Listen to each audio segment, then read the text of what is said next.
19 ноября в 17 часов в студии НТРК «Магаз» состоится прямая линия с главой республики Махмудом Аликалиматовым.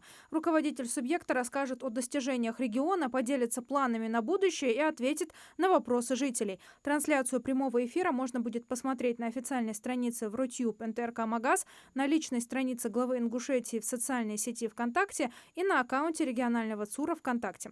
В ходе прямого эфира будут доступны специальные номера телефонов, на которые будут принимать звонки во время прямой линии. Жители Ингушетии и других регионов, желающие задать вопросы главе республики, смогут направить их заранее текстовым сообщением или в формате видеообращения в мессенджеры WhatsApp и Telegram по номеру 8 928 098 23 33.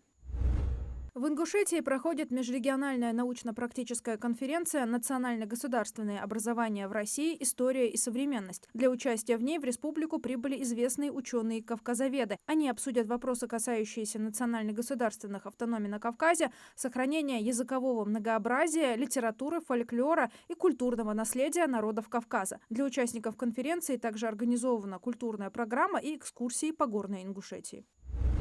Почти 20 тонн гуманитарной помощи для жителей Курской области собрали в Ингушетии. До конца недели груз будет отправлен. Об этом сообщил в своем телеграм-канале глава региона Махмуд Аликалиматов. В составе гумпомощи верхняя одежда, зимняя обувь, продукты питания, в том числе подсолнечное масло, мука, консервы, продукты быстрого приготовления и длительного хранения. Местные производители пищевой продукции также отозвались на призыв, предоставив детские смеси, муку, фрукты и другие продукты питания, написал глава.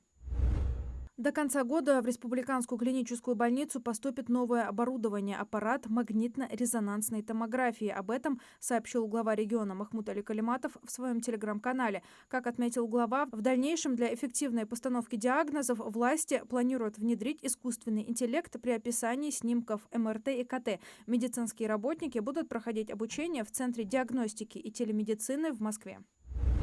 На рассмотрение в Государственную Думу внесен законопроект, предусматривающий запрет на зачисление в российские школы детей-мигрантов, не владеющих русским языком. В случае одобрения документа таким детям придется проходить тестирование на знание языка. Детям, которые не смогут успешно сдать тест, зачисление в общеобразовательные организации России будет запрещено, отметили в Госдуме.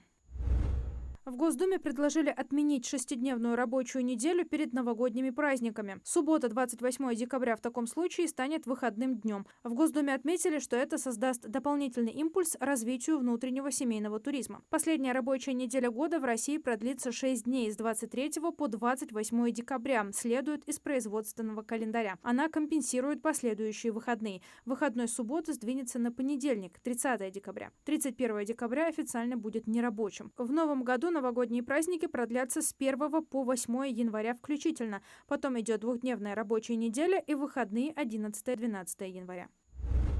Издательство «Просвещение» начало разработку учебных пособий по семьеведению. В настоящее время издательство работает над учебниками для 5, 7 и 8, 9 классов. Уточняется, что работа над материалами идет во взаимодействии с педагогическим, родительским и экспертным сообществами при активном участии Комитета Госдумы по защите семьи вопросам отцовства, материнства и детства. Внеурочный курс семьеведения появился в школах России с 1 сентября. Цель предмета – сформировать у детей приверженность традиционным российским духовно-нравственным ценностям и научить выстраивать отношения с родителями и другими родственниками.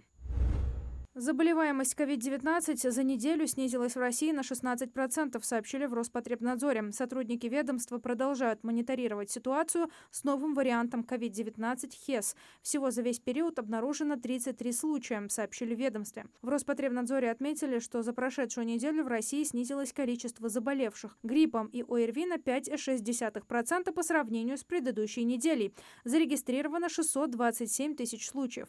Превышение среднероссийского показателя наблюдается в 45 регионах России.